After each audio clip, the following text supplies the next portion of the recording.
Hey guys, Robert Connor here with a Radiant Collapse. I'm going to be showing you guys the entire process that it took to create this opening page all the way from a sketch to what you see here. So I think this took me about 13 hours total. A lot of experimentation. I kind of nailed down a lot of my processes that I used for the rest of the chapter here in this one opening scene. So I'm going to be showing you guys kind of what I did. And so here we go. Alright, so start off, this is my sketch. Did by hand just to kind of get a feel for it. A lot of times I'll sketch by hand, sometimes I'll sketch digitally if I've already got something started and I want to edit onto it, but this time I started with the hand-drawn sketch. Doing a graphic read here, it just went away, but the little light spots that you'll see, that's my graphic read. It's really important to do those to kind of get your lights and darks, see where your focal points are going to be. And so I try to do that a lot, especially if you've got lighting, and lighting is really important in my comics. So I like to make sure that my lighting emphasis is on the right place, it's balanced and all of that. Here you'll see me working out the perspective. I'm working in Clip Studio Paint. It's got some really cool tools. One of my favorite ones is the perspective grid tool. So you can go and actually create your perspective 1, 2, or 3 point. It only goes up to 3. I wish it did 4 because I'm kind of doing a limited 4-point perspective here. So I'm kind of having to do some of these lines manually. That's where you'll see me like adjusting them. But yeah, you can set up to 3 vanishing points in Clip Studio Paint, and you can set different schemes too. So that's kind of what I did here is I set like a 3-point scene for the big skyscrapers in the background, and then kind of set some other guides for my stuff in the foreground. 4-point is where you've got your left and right vanishing points, but then the top, all the lines going up recede to a top point, and all your lines going down recede to a bottom point. So I didn't want, like a true 4-point is almost curved. It is curved actually. I didn't want to go that quite extreme. It kind of has a psychological effect in my opinion. I did that on the last page. I really wish I recorded that one because that one was crazy, but it was really experimental and I didn't even know if it was going to work. But it did and it looked awesome. So maybe I'll do a short video on that in the future or something to show you guys that. But with this one, I just wanted it to look very realistic. And so that's why you'll just kind of have those subtle changes of those lower lines going down towards the street and the upper lines going up towards the sky. So what I'm doing here is I'm just finalizing all of my lines in my sketch into nice clean lines. So I'm redoing some of the perspective there, cleaning up all the places where they intersect, making everything nice and clean. Oh, here I experimented with that bar in the front, putting that in perspective. But what that would have ended up doing is putting my main character, which is going to be in the front there, making him viewed from the back. And I really wanted you to see his face because it's the first time you see him. And here he is. He's coming in here. As some of you know, this Radiant Collapse work stemmed out of a previous work called Global Defense Corps. I've changed some things, and one of those is the appearance of the characters. So what I'm doing here is I'm importing the previous version because I like his body pose. That's still good, but I'm changing his face and tweaking some things throughout too. So sketching him in, just kind of making adjustments. This is another process I like to do. If there's something that's pretty good but I want to make changes to it, I'll mask it back so I can see it, but I can still see my lines too and not get them confused. That's really important. So you know what you're going to end up with and not confuse it with something that's old that's kind of going to be left behind. So let's see, I'm doing some cables here. See, I'm sampling some colors from a previous work that I did, working on the moon here. This planet's set on a world with a red sun, so I'm making the red sun reflect off the moon, so giving it that kind of otherworldly look. So here I'm doing kind of another lighting study. I'm putting in light sources, so that's going to be a big LED behind him that's really bright. That's why it's white there. And then kind of putting in the sky tones and stuff. Doing my flats now, which is where I'll usually start with kind of getting a basic idea of what the flat color is going to be. Another cool feature of Clip Studio Paint is it makes it really easy to put these flats in when you already have line art, because there's an option in your fill bucket tool called multiple reference, and there's some different options there, but there's one that looks like a stack of layers, and you click that one and it will take into account every other layer when you're filling your other ones. So if you've got your line art layer, it'll take that into account and it won't fill outside of that layer, provided that you have it completely closed in line. So it's really easy. A couple clicks, it's no more painting and trying to erase around. It's just a couple clicks, boom, boom, boom, and your flats are done. And I was adding a crane there, kind of photo bashed in. By the time I add all the texture at the end of this, you can't really see it, but it's there. Drawing some cables in freehand.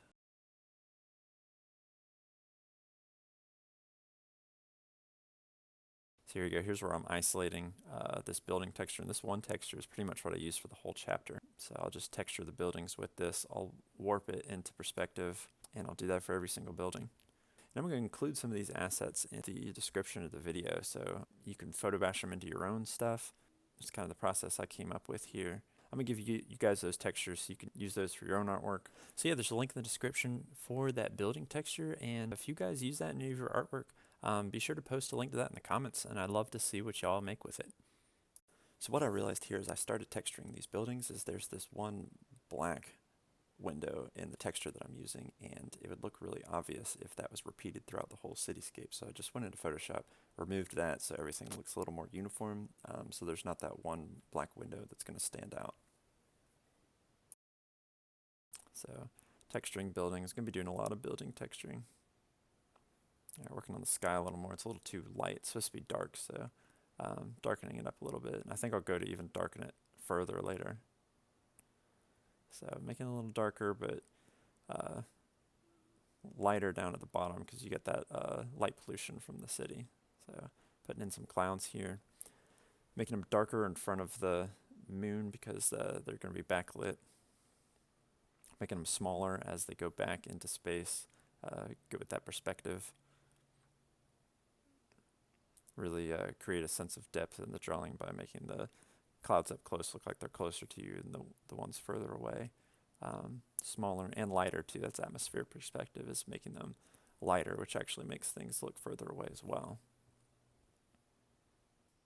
So I played around with grabbing a second building texture for the tall skyscraper. I didn't use it there, but I did end up using it for one of the background buildings. But almost all the buildings in this scene were that one building texture that I included in the description.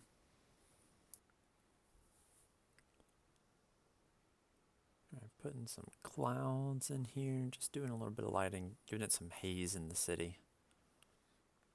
Make it look a little gritty. And back to texturing. Alright, so here's moon. Grabbed an actual moon photo, textured it on there, flipped it. Didn't want it to be really recognizable like our moon too, because our moon is so commonly viewed, and with it being tidally locked to Earth, you're always seeing the same face of it, so it's very recognizable actually, and so the crater position and all that stuff. So I flipped it, and then I hid some of the more recognizable areas behind that building, so that way it doesn't look like, oh, here's Earth's moon but red. I wanted to make it look like actually someplace different.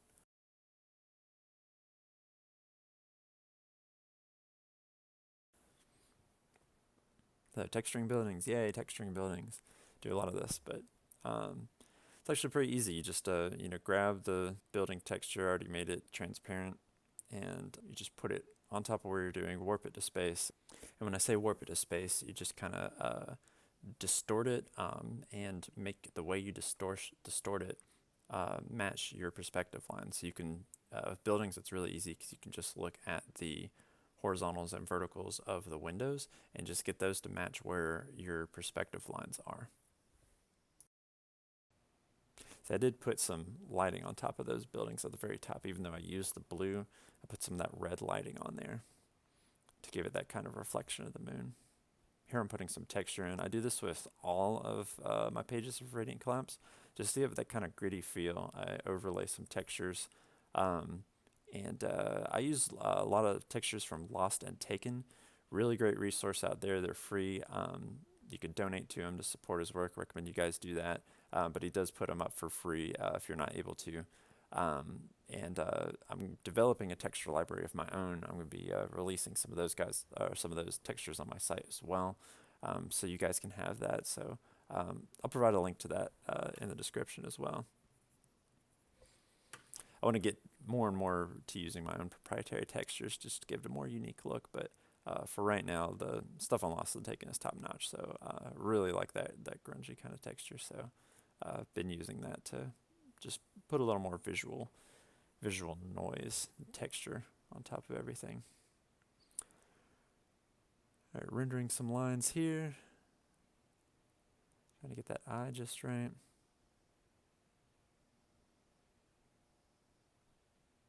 I'm probably going to reuse. No, I do completely redraw him here.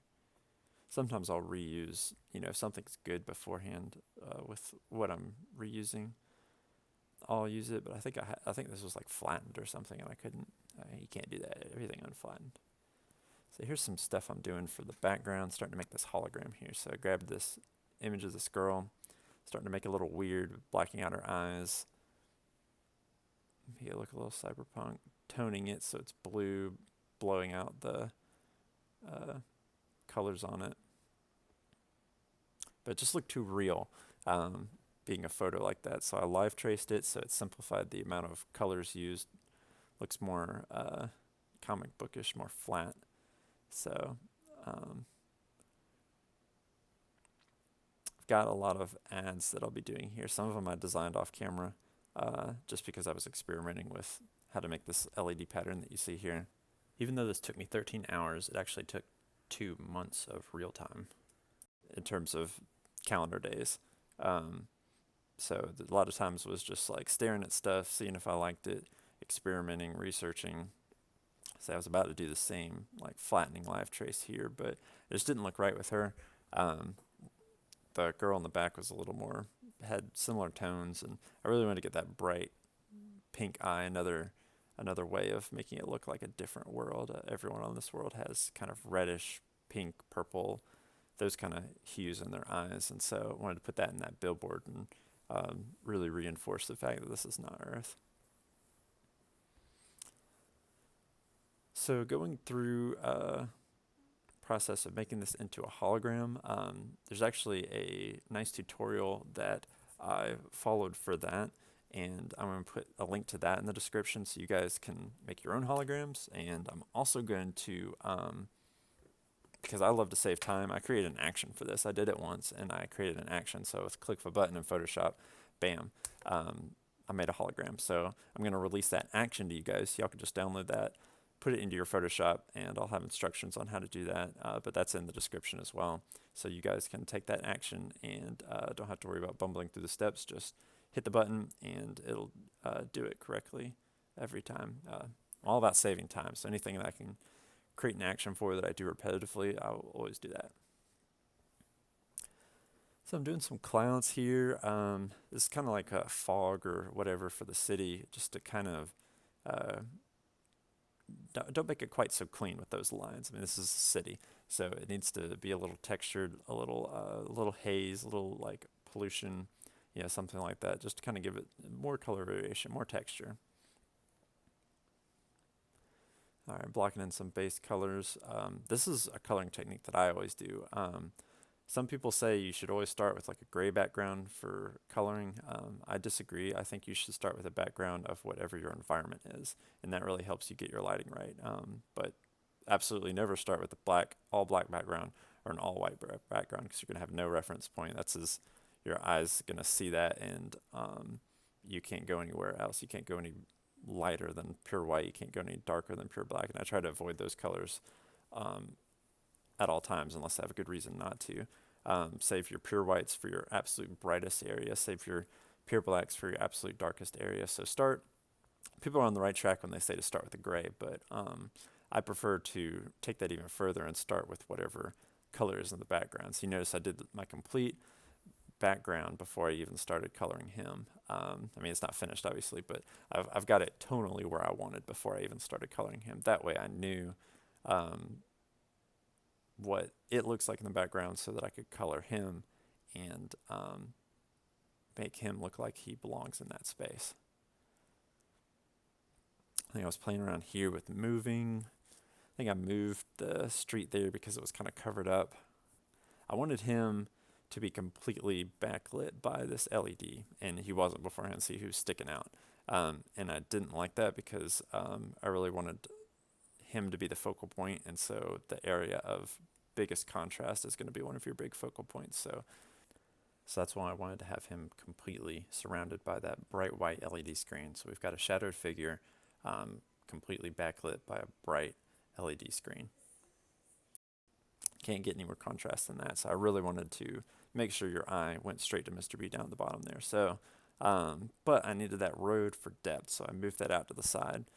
So I had to redraw, had to go in and redo the perspective once I moved it over to adjust it for where they should be in perspective now. And I already colored it, so I had to like go in and redo where it was uncolored line before. I added another building up here to make it a little more towering. I darkened the sky some more. It wasn't dark enough, so I went again and darkened it some more. Continuing to fix the flats.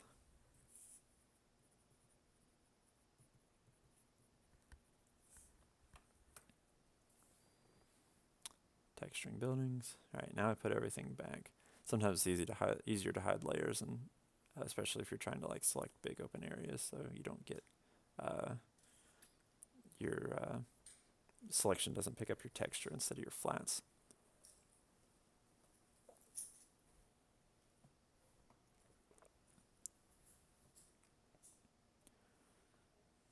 All right, so continue working with this LED. It took me a long time to get it right. I'm going to include my LED action as well for you guys. That's in the description below. I actually made two different ones. I made a completely different one just for this one here. So I've got one kind of for my dark LEDs that you'll see a lot of those later as I put the rest of the ads in the background. And then this one for kind of really blown out, overexposed, like you're staring straight at a bright screen LED. So doing my highlights now. So this is kind of he's going to be backlit, so there's he's dark, but there's light coming from behind him, so there's like a halo effect of color around at the edge of his coloring. So that's what that is. So you delete everything outside of it because it's not, the air's not illuminated, he is, and you delete everything in the center because that's still shadow, but everything on the edges is kind of this ring lighting.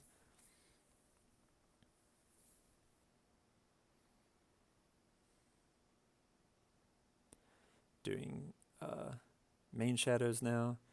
Light sources behind him, so these shadows are coming towards you.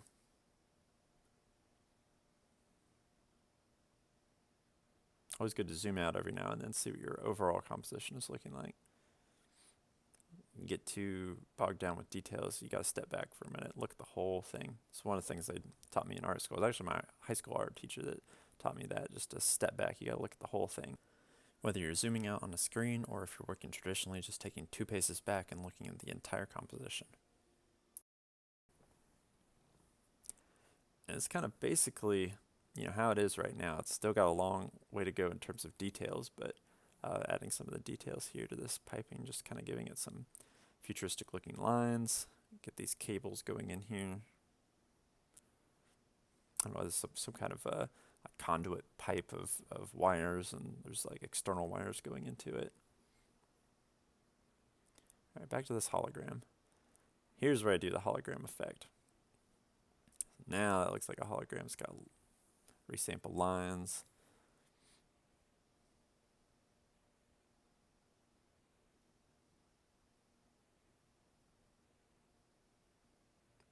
Erasing it a little bit to make it semi-transparent. So see how the building, you can kind of see the building behind her skirt there. So know that it's not like a giant person in the background, but it's something that's not real. Lots of texturing.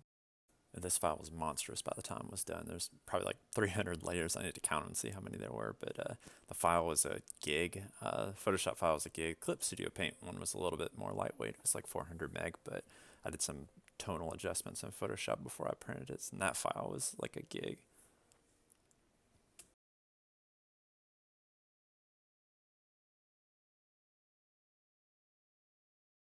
I love layers. There's two schools of thought. Some people do everything on one layer, which is great for like blending and painting and all that stuff.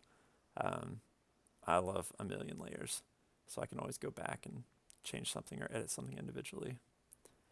So I'm starting to put in the ads now. So doing this kind of glitched out cyberpunk thing, commercialism, buy, and then I take one of them and just kind of scramble it, make it glitchy. I want my vision of this future, the whole, any space that's available is advertising space. There's an ad on the sides of buildings and be ads in the sky. I don't do ads in the sky in this one, but some of the future panels I do. But yeah, here we go, Love Me Not Lounge. I was struggling with this composition for a while. I don't actually use this. I think I use a different font when I'm done with it, but make that as a neon light is what I'm trying to do on one of the buildings in the background. Okay, so I move the hologram here. I kind of blur it and make a second copy so it looks like it's kind of out of focus. Here we go, putting cars in. Give it a sense of scale.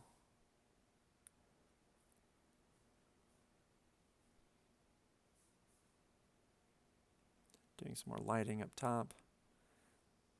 Still needs to be darker, but not too dark, so you can still see the clouds and everything.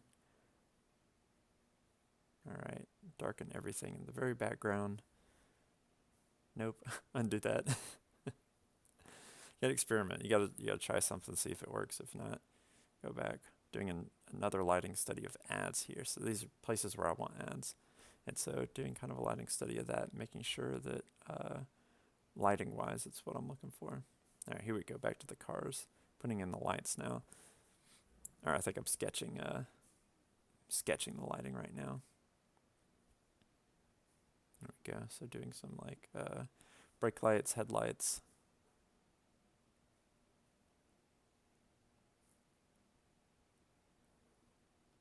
I put in like 2 little clicks for headlights and then blurred it, and then did some a soft brush shining out ahead of the headlights. Doing no more traffic lights, now they're holograms. Everything that I can make a hologram, I make a hologram. LEDs and holograms. My vision of the future is just LED technology is super cheap, and so LEDs are everywhere. They use LED screens for everything, and then holograms are like the new thing, so everything that can be projected is also projected. So I'm making an ad here. I don't actually end up using this, but sometimes you just gotta try stuff. I didn't like it because it didn't match the color scheme of the overall ad, so I was gonna make this like spicy noodles. So it's really crappy ad too. But I made it, but once I put it in there, I realized it was all reds and oranges. And the color scheme of this scene was overwhelmingly blues. One of the best ways to make something look cohesive and just look good is to use a limited color palette. This was one of the things that was drilled into me at school. There's different schools of thought, but I agree with limited color palette. You stick to like 2 to 3 colors, and if you reinforce those colors instead of using like every color imaginable, everything's going to look way more cohesive. Look how much that ad stands out. It just looks like it doesn't belong in that background. And unless it's supposed to be a focal point, which it's not, it's part of the background, that's not what you want. You want it to blend in with everything else. So y'all learn from my mistake right here. Go back to Love Me Not Lounge. Still trying to get that neon look. I don't use this either. I'll change it again. Oh no, maybe this is the version I use. Yeah, I think I do.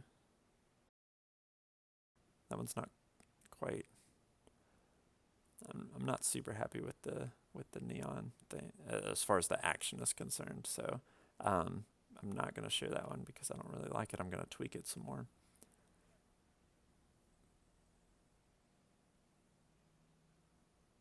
But I will show you guys a link for all the tutorials that I followed for LEDs and for actually modified the LED one a little bit. So give you my action on that one. It's a little more improved than the tutorial I followed. And but I will give you the neon light tutorial because I think that one's pretty good, but it didn't work for my situation here, the lighting or the size or whatever. But grabbing some scaffolding here. So I wanted to, the LEDs look kind of weird just like sitting on the building, so I'm like, well, let me put some kind of scaffolding to like hold this screen up. So I was doing that, and I end up putting a big one on the foreground LED too, because it looked kind of weird just sitting there. All right, grabbing a fan. This is a technique that I use, and I'm gonna make a tutorial for this later of how to create a transparency, because I do this like on a weekly basis. And I found a tutorial like a long time ago, just a text tutorial, but I'm gonna make a video tutorial on that. So you guys stay posted for that. You'll see that coming up on my channel in a little bit. So, but I just made a transparency of those fans, and then I can import them straight into where I am and just change the color to be what I need it to be. Alright, so making some text to go with my hologram there. Make it seem more like an ad and not just like a random hologram girl.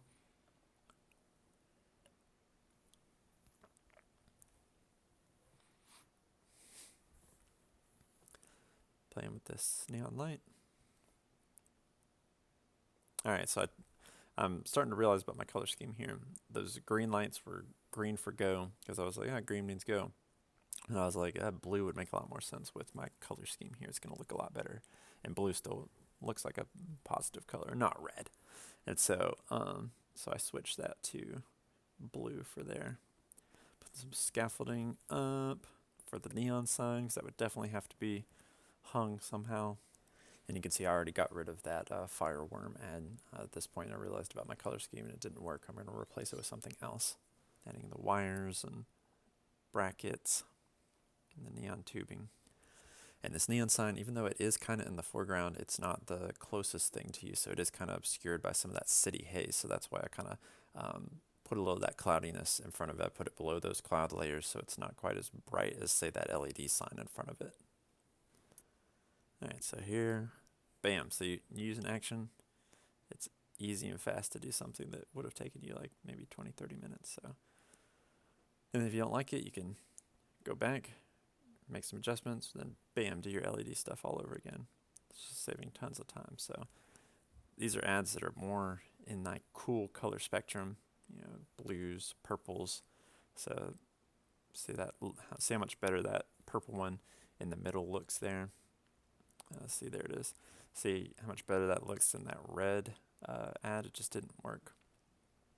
So adding another hologram here. I think I changed the color of this too, because, you know, didn't learn my lesson. Yellow is not blue. So I think I might get purple or pink or something like that. Opening Discord to talk to my friends. We're usually all on Thursday night, me and a couple other guys and gals, Riff Arcade and the pre-gamers. We all stream Thursday nights, so you can watch me do art, watch them play games, and listen to our ridiculous banter. But I spent a lot of time on this front LED getting it just right. I will tell you all my secret on blending modes for the ads. So I put the first one down on normal, but I'll lower the opacity a little bit, and then I'll actually duplicate that layer. So there's another copy of that ad, and I'll use the blending mode called Add Glow. And that blending mode is specific to Clip Studio Paint. If you're working in Photoshop, there's probably one similar to that, but I really like that kind of blown out glowing effect that that Clip Studio Paint Add Glow effect will give you. Doing a little bit of glow highlights around my LED screens. I want to make them look like they're giving off light, so I do a little dusting of highlights around there. All right, do another screen in the back here. Wall of face.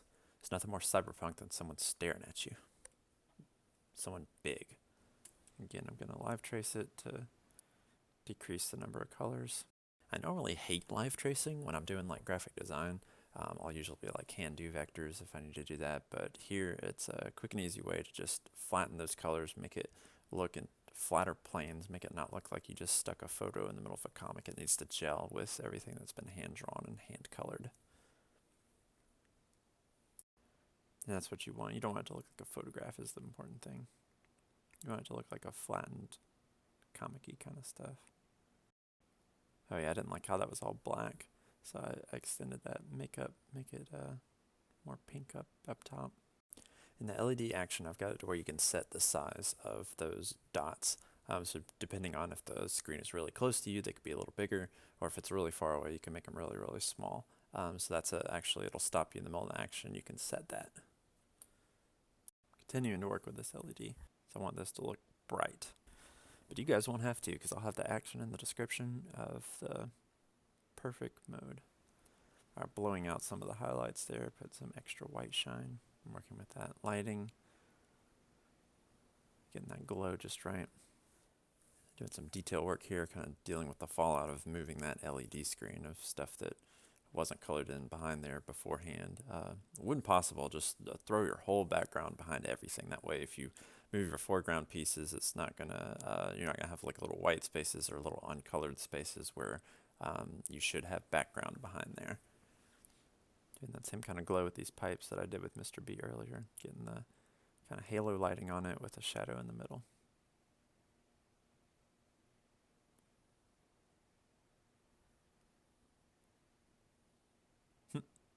Another ad. So this is the idea I had, like top social, like the top social media stuff, like kind of like trending tweets or broadcast on a billboard.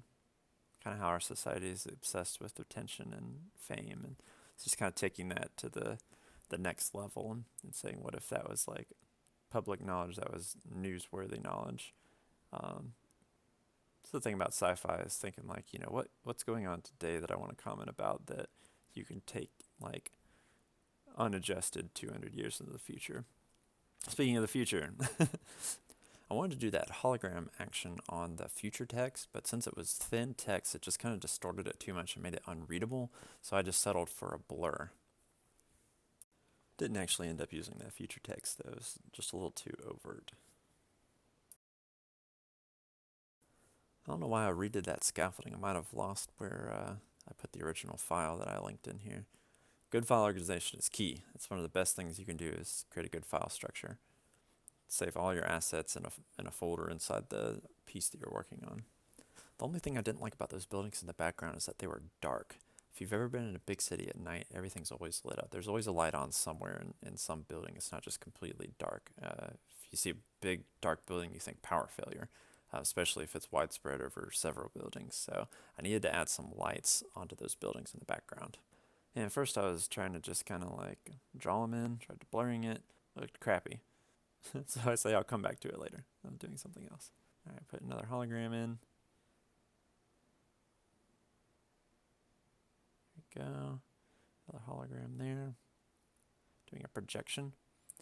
So just kind of lasso to area, and then you can either do like a gradient, a fill to transparent, and make the whole thing low opacity, or you could just kind of use a soft brush and kind of paint it in, just to make it look like it's being projected. All right, let's see if I resolve my city lights. I should be doing that soon. Here we go, fixing my lights. So what I did is I took a picture of a cityscape at night and set it to color dodge blend mode, and then just kind of arranged it in a way that made the lights make sense with the buildings that I have. And it doesn't have to be perfect. The only thing you have to check for is just make sure lights are not showing up in places where they wouldn't be, like outside the building or on places where you've got like some other kind of decoration or something where there wouldn't be like a window light. Other than that, you can be pretty loose with it, so it's another time-saving tip. And that's the technique I use for building lights now, just photo bash it on there. Looks way better than drawing it, and takes way less time. All right, putting my scaffolding on the foreground LED here, getting it on the right layer, kind of redoing it. And there you have it. Sorry it kind of cut off towards the end. There's a couple things that I didn't have on camera. Added the little drones here, added the lights on the buildings, kind of airline lights. Let's see. Did some shadows on that, but I think that's about it. So there's a close-up. Of course, I did the text, but this video is mainly about how to create the cityscape itself, so I didn't really go into typesetting. Maybe I'll do a future video on that. So thank you for watching. Hope you guys enjoyed it. Hope you all learned something. So let me know in the comments what you think. This is my first voiceover tutorial process video that I've done, but I'll probably do more. I really enjoyed making it, and I really enjoy watching process tutorials on YouTube and wherever I can find them, just to find people's techniques and see like, oh, how do you actually do that? And it's made my art a lot better, so hopefully this helps you guys some, and stay posted for more in the future. If you haven't already, please like me on Facebook and Instagram at A Radiant Collapse. I'm on Twitter as Radiant Collapse, and of course my website, www.aradiantcollapse.com. I've got a link to my store there. Buy Chapter 1, it's out now, so you can get a copy of that there. And till next time.